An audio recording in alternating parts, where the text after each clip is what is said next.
بسم اللہ الرحمن الرحیم۔ محترم ناظرین کرام، السلام علیکم ورحمۃ اللہ وبرکاتہ۔ الحمد للہ عز وجل، ہم علم صرف کی ایک بہترین کتاب دراست الصرف پڑھ رہے ہیں۔ آج ہم انشاءاللہ عز وجل سبق نمبر 3 پڑھیں گے۔ اس سے پہلے ہم پہلے جو پڑھ چکے ہیں بس مختصراً اس کی دہرائی کر لیتے ہیں۔ سب سے پہلے ہم نے صرف کا معنی پڑھا کہ صرف کا معنی جو ہے یہ پھیرنا ہوتا ہے، لغت میں بدلنا، پھیرنا، خرچ کرنا وغیرہ، اور ایسے تعریف ہوتی ہے ایسے اصول و قوانین جن کی روشنی میں کلمات کے احوال معلوم ہوتے ہیں کہ وہ کیسے بنتے ہیں، ان کے اوزان کیا ہیں، ان میں کیسی تبدیلی وغیرہ ہوتی ہے۔ موضوع کیا ہے؟ علم صرف کا موضوع کلمہ ہے، حیت کے اعتبار سے، وزن کے اعتبار سے۔ علم صرف کے واضح کون ہے؟ اس میں معاذ بن مسلم حرہ کوفی ان کا نام آتا ہے، اور ایک قول یہ ہے کہ اس کے واضح امیر المومنین حضرت علی رضی اللہ تعالیٰ عنہ ہیں۔ غرض کیا ہے کہ ایک سیگے سے دوسرا سیگا بنانے اور ان میں تبدیلی کرنے میں ذہن کو غلطی سے بچانا۔ اس کے بعد ہم نے لفظ پڑھا کہ انسان جو بھی بولتا ہے اسے لفظ کہتے ہیں۔ پھر لفظ کی 2 قسمیں ہیں، با معنی ہو تو موضوع، بے معنی ہو تو محمل، ٹھیک ہے۔ پھر موضوع لفظ کی 2 قسمیں ہیں، اکیلا ہو تو مفرد اور ایک سے زیادہ ہو تو مرکب۔ مفرد کو کلمہ بھی کہتے ہیں، تو کلمے کی پھر 3 قسمیں ہم نے پڑھی، اسم، فعل، حرف، ٹھیک ہے۔ پھر اس کلمے کو کہتے ہیں جو اپنا معنی خود بتائے اور اس میں کوئی زمانہ بھی ہو، اور اس کلمے کو کہتے ہیں جو اپنا معنی خود بتائے اس میں کوئی زمانہ نہ ہو، اور حرف اس کلمے کو کہتے ہیں جو اپنا معنی خود نہ بتائے بلکہ دوسرے کلمے سے مل کر اپنا معنی بتائے۔ اب اسی کے ضمن میں ہم نے پڑھا کہ زمانے 3 ہیں، ماضی، حال، مستقبل۔ ماضی گزرا ہوا زمانہ، حال موجودہ زمانہ، اور مستقبل آنے والا زمانہ۔ پھر ہم نے پڑھا کہ فعل ماضی، فعل کی جو ہے پھر 3 قسمیں بنتی ہیں یہ زمانے کے اعتبار سے، ماضی، مضارع، امر، اور ایک نہیں بھی شمار کرتے ہیں۔ ماضی وہ فعل جو گزرے ہوئے زمانے پہ دلالت کرے، امر مضارع وہ فعل جو زمانہ موجودہ یا زمانہ آئندہ پہ دلالت کرے، کسی کام کے ہونے پہ دلالت کرے۔ امر جس فعل میں کسی کام کے کرنے کا حکم دیا گیا ہو، نہیں جس فعل میں کسی کام سے روکا گیا ہو، ٹھیک ہے۔ پھر فعل کی 2 قسمیں بنتی ہیں کہ فعل صرف فاعل سے پورا ہو جاتا ہے یا پورا نہیں ہوتا اس اعتبار سے۔ تو پھر اگر صرف فاعل سے پورا ہو جاتا ہے تو اسے فعل لازم کہتے ہیں۔ اگر فعل کو فاعل کے ساتھ ساتھ مفعول بھی کی ضرورت ہوتی ہے، مفعول کی ضرورت ہوتی ہے، تو اسے فعل متعدی کہتے ہیں۔ اور فاعل کسے کہتے ہیں؟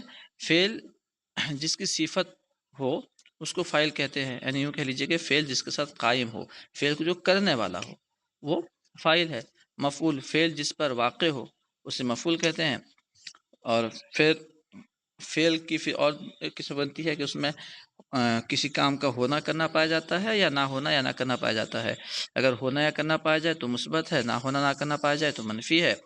اور پھر فعل کی ایک قسم بنتی ہے معروف و مجہول، فعل کی نسبت اگر اس کے فاعل کی طرف ہو تو فعل معروف کہلاتا ہے، فعل کی نسبت اگر نائب فاعل کی طرف ہو یعنی مفعول کی طرف ہو تو پھر فعل مجہول ہوتا ہے۔ اب انشاءاللہ ہم یہاں سے پڑھیں گے درس نمبر 3۔ دیکھیے سب سے پہلے یہاں سے صیغہ کسے کہتے ہیں بیان کر رہے ہیں، کیونکہ علم صرف میں بار بار کہا جائے گا یہ فلاں صیغہ ہے، یہ فلاں صیغہ ہے۔ صیغہ حروف کو ایک خاص طریقے پر ترتیب دینے سے جو شکل بنتی ہے اسے صیغہ کہتے ہیں۔ اب مان لیجئے کہ ہمارے پاس 3 حروف ہیں، ٹھیک ہے، با ہے اور رو ہے، ضاد ہے۔ ہم نے ان کو خاص طریقے سے ترتیب دی اس طرح کہ ہم نے پہلے ضاد کو رکھا، پھر رو کو رکھا، پھر با کو رکھا، ٹھیک ہے، اور ہم نے تینوں پر زبر لگا دیا، تو یہ ہو گیا ضربا، تو یہ ایک صیغہ بن گیا، ٹھیک ہے۔ تو بیان کرتے ہیں کہ حروف کو ایک خاص طریقے پر ترتیب دینے سے جو شکل بنتی ہے، جو صورت بنتی ہے، اس صورت کا نام ہی ہو گیا صیغہ۔ اب بیان کر رہے ہیں کہ واحد کسے کہتے ہیں؟ وہ کلمہ ہے جس سے ایک چیز سمجھی جائے، جیسے رجل، جب بھی رجل کہا جائے گا تو اس سے مراد ایک مرد ہوگا، تو یہ کیا ہے؟ واحد ہے۔ اب یہاں پہ ایک بات میں واضح کرنا چاہوں گا، اس کتاب کے اعتبار سے انہوں نے واحد کی تعریف میں ارشاد فرمایا کہ واحد وہ کلمہ ہے، جبکہ صحیح بات یہ ہے کہ کلمے کی 3 قسمیں ہیں، اسم، فعل، حرف، تو اصل میں واحد تثنیہ جمع جو ہوتا ہے وہ اسم ہی ہوتا ہے، فعل کبھی واحد تثنیہ جمع نہیں ہوتا۔ تو یہاں کلمے سے مراد کلمے کی ایک قسم اسم ہے، ٹھیک ہے۔ آپ کہیں گے تو فعل تو تثنیہ جمع ہوتا ہے، ٹھیک ہے، جیسے ضربا یہ تثنیہ ہے، تو حقیقتاً وہاں فعل تثنیہ نہیں ہوتا بلکہ فاعل تثنیہ ہوتا ہے، مارا ان دو مردوں نے، تو مارنے والے دو ہیں، مار دو نہیں ہے، بس سمجھ آ رہی کہ نہیں؟ مارا ان سب مردوں نے، تو مارنے والے بہت سارے ہیں، مار بہت سارا نہیں، بہت ساری نہیں ہے۔ خیر، تو واحد وہ کلمہ ہے جس سے ایک چیز سمجھی جائے، جیسے رجل۔ اور تسنیہ کسے کہتے ہیں؟ تسنیہ وہ کلمہ ہے، آپ وہ اسم بھی کہہ سکتے ہیں، تسنیہ وہ اسم ہے یا وہ کلمہ ہے جس سے ایک طرح کی دو چیزیں سمجھی جائیں، جیسے رجلانی۔ جب رجلانی کہا گیا تو ہمیں دو رجل یعنی دو مد سمجھے گئے، تو پتہ چلا کہ لفظ رجلانی یہ تسنیہ ہے۔ تسنیہ کا دوسرا نام مثنیٰ ہے، واحد کو مفرد بھی کہا جاتا ہے۔ جمع وہ کلمہ ہے جس سے ایک طرح کی کئی چیزیں سمجھی جائیں، مطلب دو سے زیادہ چیزیں سمجھی جائیں، عربی میں وہ جمع کہلائے گا۔ اردو وغیرہ میں جو ہے ایک سے زیادہ کو جمع کہتے ہیں، جبکہ عربی میں دو سے زیادہ کو جمع کہتے ہیں، جیسے رجال بہت سارے مرد۔ جمع کو مجموع بھی کہتے ہیں۔ اب یہاں بیان کر رہے ہیں کہ حرکت، زبر زیر اور پیش کو جو ہے حرکت کہتے ہیں، اور اکٹھا تینوں کو حرکات ثلاثہ کہتے ہیں، یعنی زبر کو زیر کو تینوں کو ملا کے ایک ساتھ میں کہا جائے تو حرکات ثلاثہ۔ حرکت کی جمع ہے حرکات، اور ثلاثہ مانا تین، یعنی تینوں حرکات کہا جائے کہ اس پہ حرکات ثلاثہ آ سکتی ہیں، یعنی زبر زیر پیش تینوں آ سکتے ہیں۔ متحرک کسے کہتے ہیں؟ متحرک حرکت والے لفظ کو کہتے ہیں، جس لفظ پر حرکت ہو اسے متحرک کہیں گے، جیسے دود ہے، دور یوں کہہ دیجیے کہ دوربا، ٹھیک ہے، دوربا، تو دوربا میں با میں زبر ہے تو یہ با جو ہے یہ ہوا متحرک، رو میں زبر ہے رو متحرک، دود میں زبر ہے دود متحرک۔ اچھا، فتحہ، زبر کو فتحہ کہتے ہیں، چاہے ایک زبر ہو یا دو زبر ہو اس کو فتحہ کہتے ہیں، جیسے دوربا میں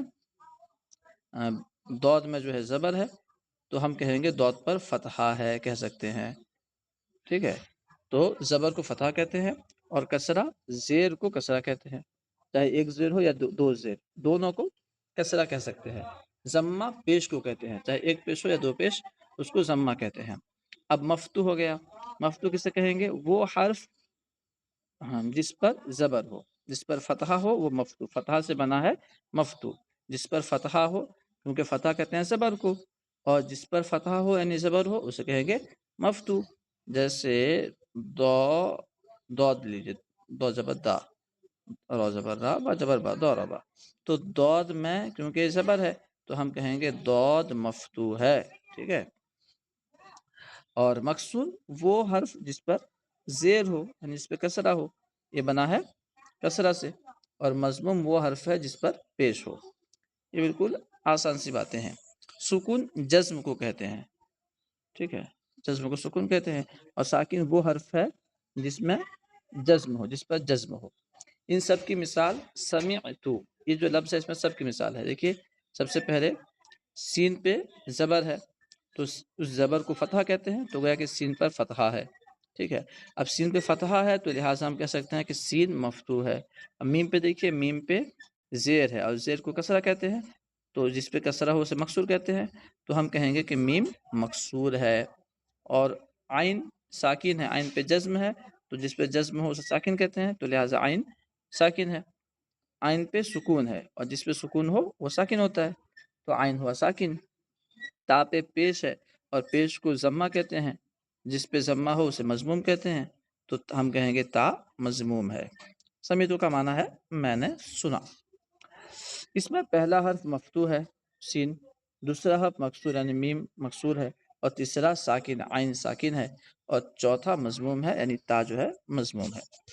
اب یہاں سے دیکھیے، فعل ماضی اور فعل مضارع میں سے ہر ایک کے 14 صیغے آتے ہیں، چاہے ماضی ہو یا مضارع، ہر ایک کے 14 صیغے بنتے ہیں۔ صیغہ اوپر آپ پڑھ چکے کہ حروف حرکات اور سکنات کی خاص صورت کو، شکل کو صیغہ کہتے ہیں، تو چاہے فعل ماضی ہو یا فعل مضارع ہو، ہر ایک کے 14 صیغے آتے ہیں۔ اب 14 صیغے کیسے آتے ہیں بیان کر رہے ہیں کہ 3 مذکر غائب کے، مذکر تو آپ سمجھتے ہی ہیں، یوں آسانی کے ساتھ یوں سمجھ لیجیے کہ جو مرد ہوتے ہیں، ٹھیک ہے، مذکر اور غائب، جو یہاں موجود نہیں وہ غائب ہے، مان کے چلیے جو یہاں موجود نہیں ہے وہ ایک ہوگا تو واحد مذکر ہو جائے گا، موجود نہیں ہے دو ہے، دو لوگ یہاں موجود نہیں ہیں، ان کی بات ہو رہی ہے، مذکر ہیں تو ہو گئے تثنیہ مذکر غائب۔ اگر دو سے زیادہ لوگ یہاں موجود نہیں ہیں اور ان کی بات ہو رہی ہے تو ہو گئے جمع مذکر غائب۔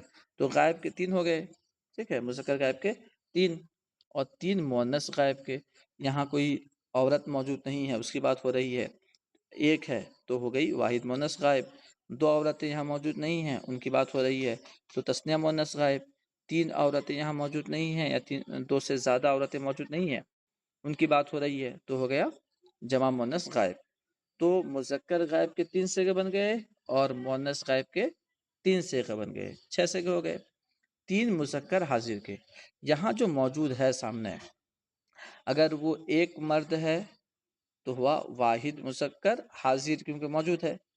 اگر دو مرد ہیں تو تثنیہ مذکر حاضر، دو سے زیادہ مرد ہیں تو پھر جمع مذکر حاضر۔ اور اگر یہاں جو موجود ہے وہ مؤنث ہے، اگر ایک مؤنث ہے تو واحد مؤنث حاضر، دو مؤنث ہیں تثنیہ مؤنث حاضر، دو سے زیادہ مؤنث ہیں تو جمع مؤنث حاضر۔ تو الحاصل یہ کہ غائب کے تین تین، یعنی مذکر غائب کے تین صیغے، مؤنث غائب کے تین صیغے، چھ صیغے غائب کے بن گئے۔ مذکر حاضر کے تین صیغے، مؤنث حاضر کے تین صیغے، چھ صیغے بن گئے۔ تو اس طرح غائب اور حاضر کے 12 صیغے ہو گئے۔ اب بچا متکلم۔ متکلم کہتے ہیں بات کرنے والے کو، تو ایک ہے واحد متکلم کے لیے، بات کرنے والا اکیلا ہو تو اس کے لیے ایک صیغہ استعمال ہوتا ہے۔ اب اکیلا چاہے مرد ہو یا عورت، مرد بولے گا تب بھی وہی صیغہ استعمال کرے گا، عورت بولے گی تب بھی وہی صیغہ استعمال کرے گی، ہاں بس ایک ہو تب بھی وہ صیغہ استعمال کرے گی۔ جیسے مان کے چلو سمعتو، میں نے سنا، مرد بھی سمعتو کہے گا، عورت بھی سمعتو کہے گی، وہ بھی کہے گی میں نے سنا، ٹھیک ہے۔ وہی کہا واحد متکلم کے لیے ایک صیغہ آتا ہے، وہ مذکر یا مؤنث، مذکر ہو یا مؤنث۔ اور ایک صیغہ جو ہوتا ہے یہ جمع متکلم مع الغیر کے لیے، چاہے وہ سب مذکر ہوں یا مؤنث، یا بعض مذکر ہوں اور بعض مؤنث ہوں۔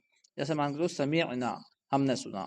اب ہم نے سنا یہ اگر سب بہت سارے مرد ہیں وہ بھی کہیں گے ہم نے سنا، بہت ساری عورتیں ہیں وہ بھی سمعنا ہی کہیں گے ہم نے سنا، کچھ مرد کچھ عورتیں ہیں اور سب مل کے کہنا چاہتے ہیں کہ ہم نے سنا، تب بھی وہ سمعنا ہی کہیں گے، ٹھیک ہے۔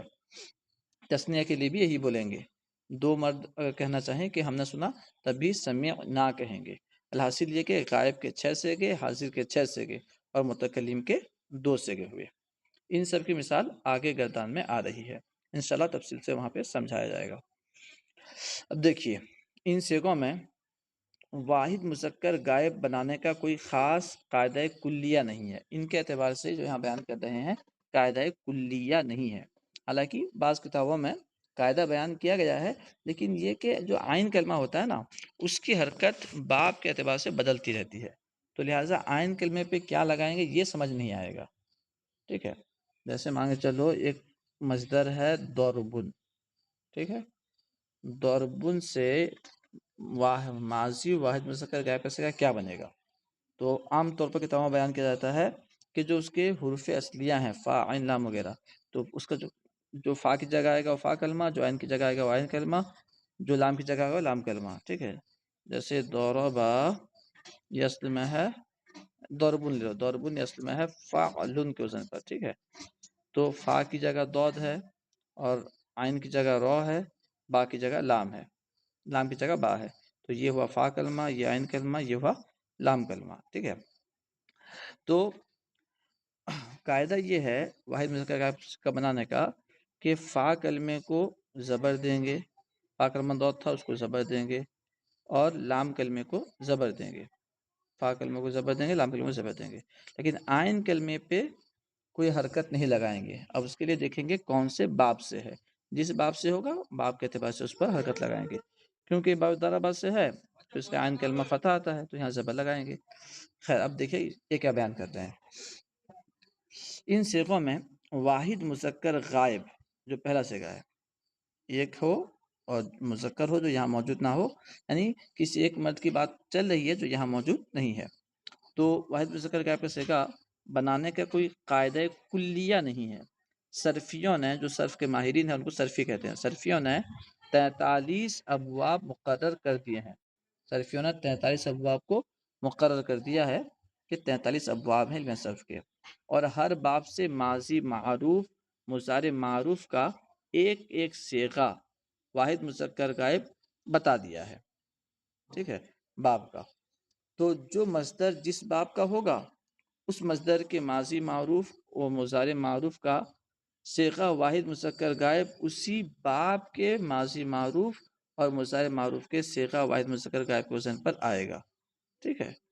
اصل اس باب پہ کیسے حرکت آئے گی وہ تو سمجھ نہیں آئے گا، لیکن باب جس باب سے ہوگا اس باب کے عین کلمے میں جو حرکت ہوگی اس کے حساب سے اس باب سے آنے والی تمام افعال پر وہی حرکت آئے گی۔ اور باقی صیغوں کو بنانے کے قواعد ہیں جو صیغوں کی بناوٹ پر غور کرنے سے معلوم ہو جاتے ہیں، ٹھیک ہے۔ امید ہے کہ آپ بات سمجھ میں آئی ہوگی، اگر سمجھ میں نہ آئے تو پھر آپ واٹس ایپ نمبر پر جو ہے رابطہ کر سکتے ہیں۔ موٹا موٹی سمجھ لیجیے کہ کوئی بھی پہلے آپ کو یہ سمجھنا ہوگا کہ کوئی بھی کلمہ ہے اس میں حروف اصلیہ کتنے ہیں، یعنی مین حروف کتنے ہیں، مادے کے حروف کتنے ہیں، یعنی ایسے حروف کتنے ہیں کہ جو اس سے بننے والے تمام افعال اسماء میں موجود ہوتے ہیں، تو وہ حروف اصلیہ ہوں گے۔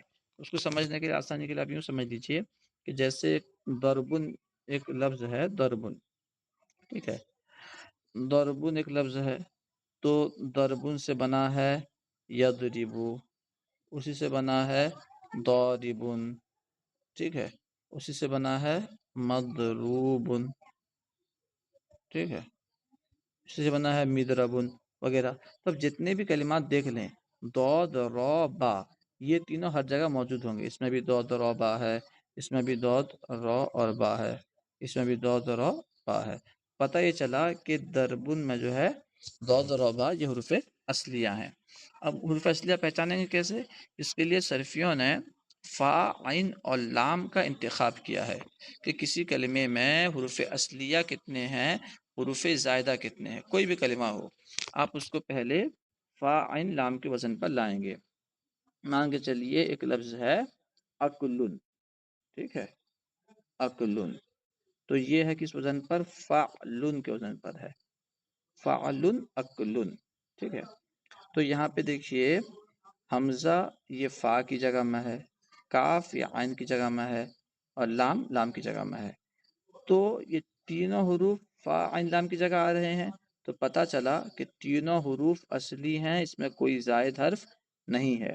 وہیں پہ اگر دیکھ لیں ہم اکرما، ٹھیک ہے، اکرما، تو اکرما میں دیکھیے کہ اکرما یہ ہے پہلے افعلا کے وزن پر، تو اکرما میں شروع میں جو حمزہ ہے وہ فا کی جگہ نہیں ہے، اور کاف فا کی جگہ ہے، را عین کی جگہ، میم لام کی جگہ، تو پتہ چلا یہ جو کاف را میم ہے یہ حروف اصلیہ ہیں، حمزہ زائدہ ہے۔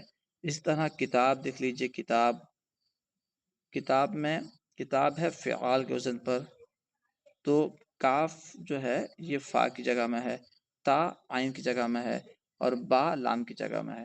یہ جو الف ہے یہ کسی کی جگہ نہیں ہے، تو پتہ یہ چلا یہ الف جو ہے یہ زائدہ ہے۔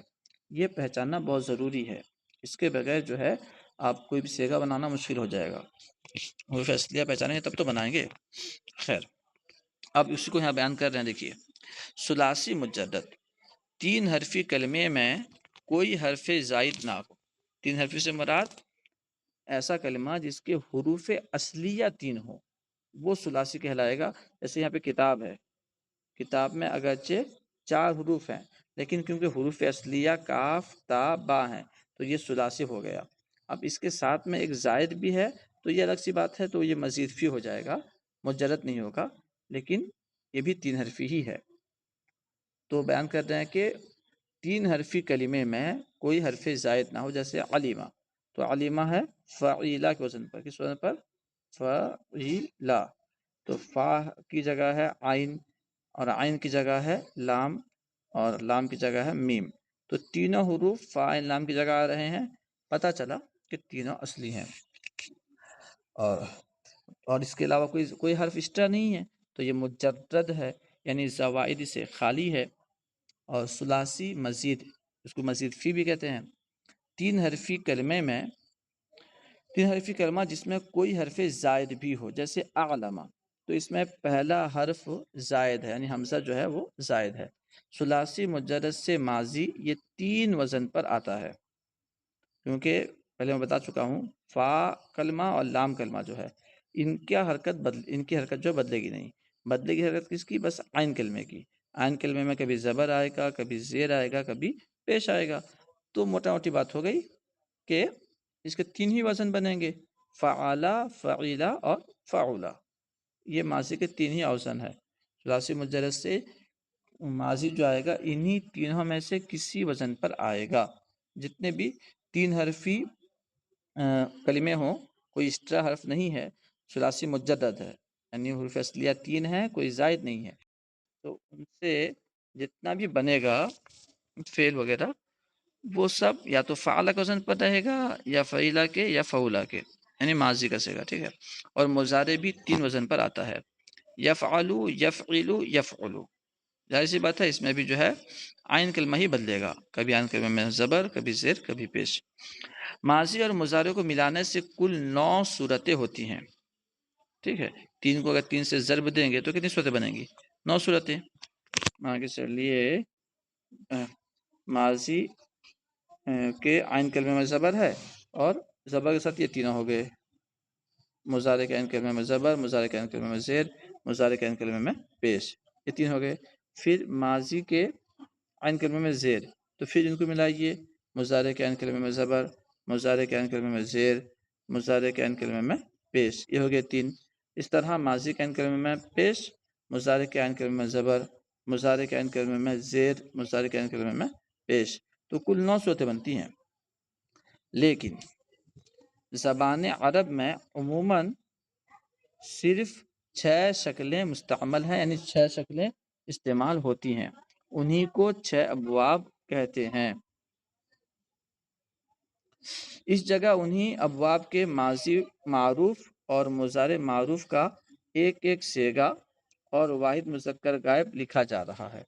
آگے ہر ایک کی پوری گردان صیغوں کی تفصیل کے ساتھ آئے گی انشاءاللہ تعالی۔ یہاں بس ماضی معروف کا ایک صیغہ اور مضارع معروف کا ایک صیغہ لکھ رہے ہیں جو استعمال ہوتے ہیں۔ واضح رہے کہ جو حرف فعلا یا یفعلو کے فا کے مقابل میں ہو اسے فا کلمہ، اور جو عین کے مقابل میں ہو اسے عین کلمہ، جو لام کے مقابل میں ہو اسے لام کلمہ کہتے ہیں۔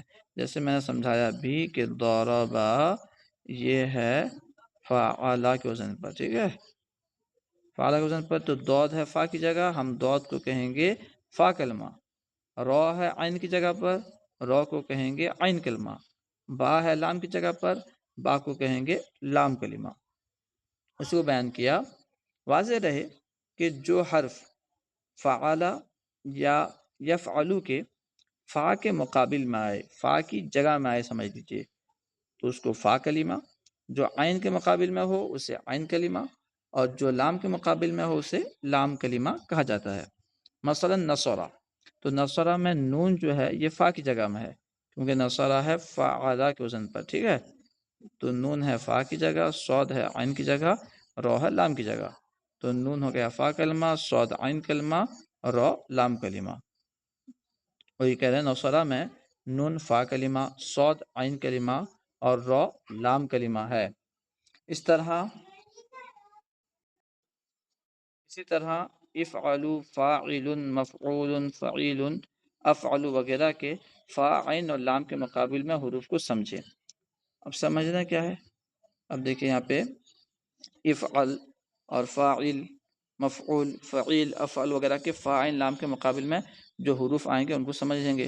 جیسے یہاں پہ نیچے مثال دے رہے ہیں، مثلا یسمع اور یفتح، ضارب، منصور، کریم، اسلم۔ تو مذکورہ کلمات کے مقابل رکھ کر دیکھیں جو حرف جو فا، عین، لام کے مقابل میں ہوں انہیں فا، عین، لام کلمہ سمجھیں۔ اب دیکھیں یہاں پہ تھوڑا سا پریکٹیکل کر لیتے ہیں۔ یہاں پہ افتاح میں دیکھیے یہ جو حمزہ شروع کا ہے یہ کسی کی جگہ میں نہیں ہے، فا کی جگہ میں یہ فا ہے، ٹھیک ہے، عین کی جگہ میں تا ہے اور لام کی جگہ میں ہا ہے، تو پتہ چلا افتح میں جو فا ہے یہ فا کلمہ ہے، تا عین کلمہ، ہا لام کلمہ۔ ضارب، ضارب فاعل کے وزن پر ہے. تو یہاں پہ دود جو ہے یہ فا کی جگہ ہے، دود ہو گیا فا کلمہ.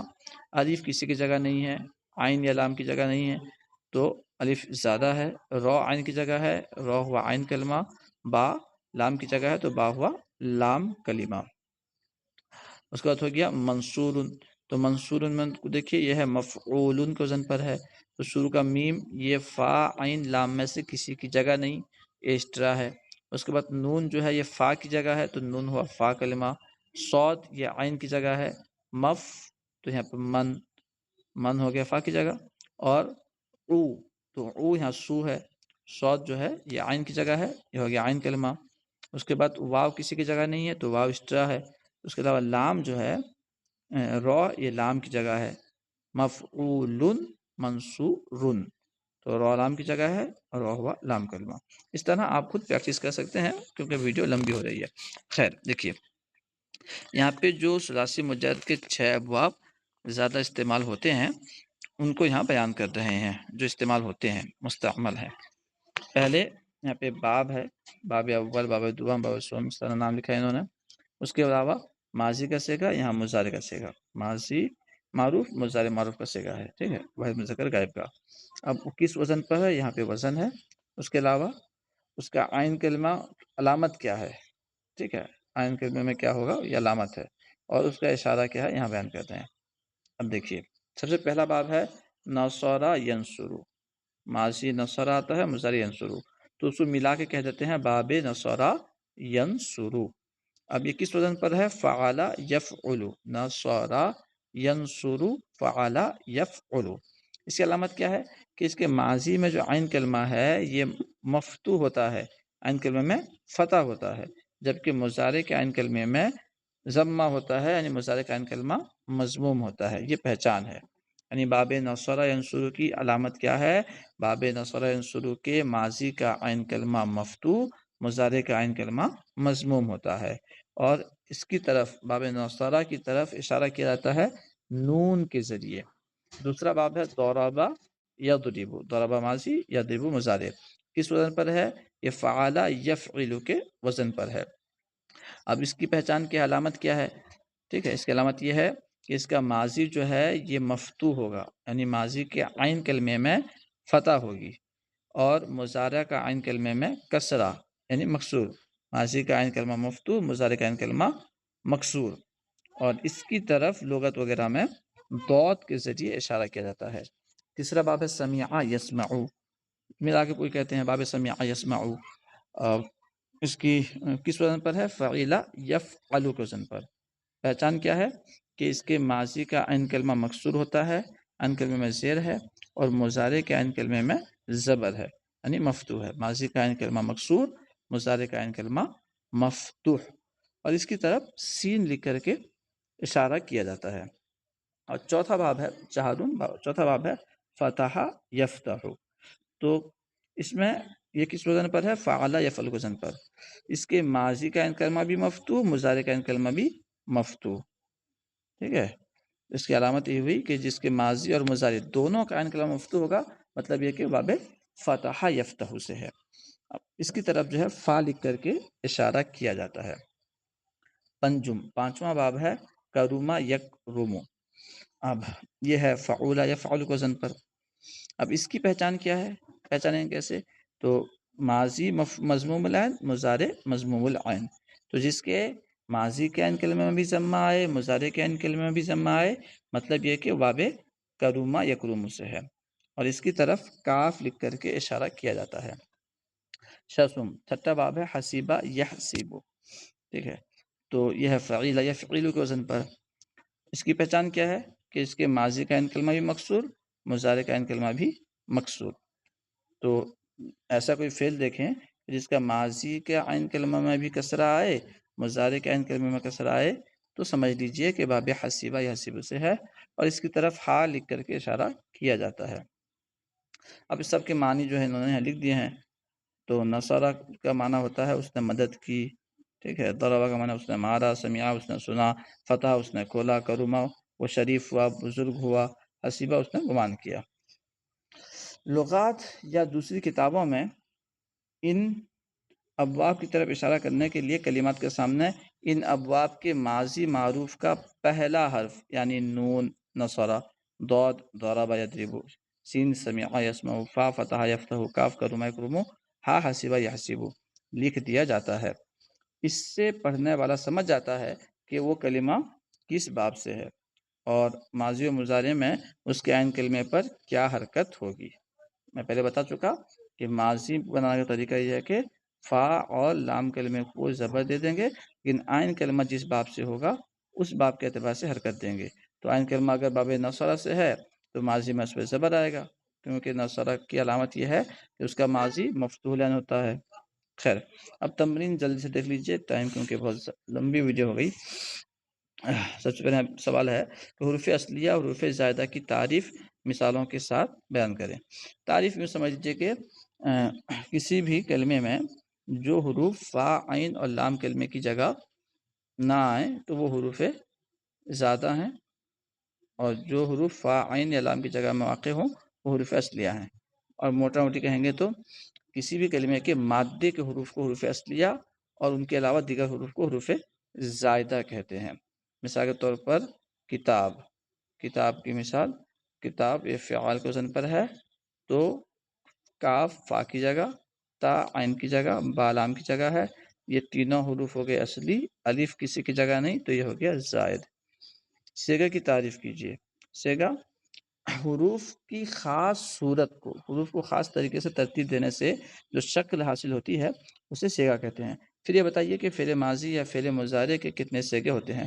فعل ماضی کے بھی 14 سیگے ہوتے ہیں، فعل مضارع کے بھی 14 سیگے ہوتے ہیں۔ ان کی تفصیل کیا ہے؟ ان کی تفصیل یہ ہے کہ اولاً غائب کے 6 سیگے، حاضر کے 6 سیگے اور متکلم کے 2 سیگے ہوتے ہیں۔ پھر غائب کے 6 سیگے کیسے ہوتے ہیں؟ مذکر غائب کے 3 سیگے، مؤنث غائب کے 3 سیگے، پھر حاضر کے، مذکر حاضر کے 3 سیگے، مؤنث حاضر کے 3 سیگے، اور واحد متکلم، جمع متکلم۔ ثلاثی مجرد سے استعمال ہونے والے مذکورہ 6 ابواب کون ہیں اور ان کی علامت کیا ہے؟ مذکورہ 6 ابواب پر کیا ہے؟ نصر ینصر، ضرب یضرب، سمع یسمع، فتح یفتح، کرم یکرم، حسب یحسب۔ امید ہے کہ آپ کو سبق سمجھ میں آیا ہوگا۔ اگر کوئی سوال کرنا ہو تو میرے نمبر پر آپ رابطہ کر سکتے ہیں 7620083880۔ السلام علیکم ورحمۃ اللہ وبرکاتہ۔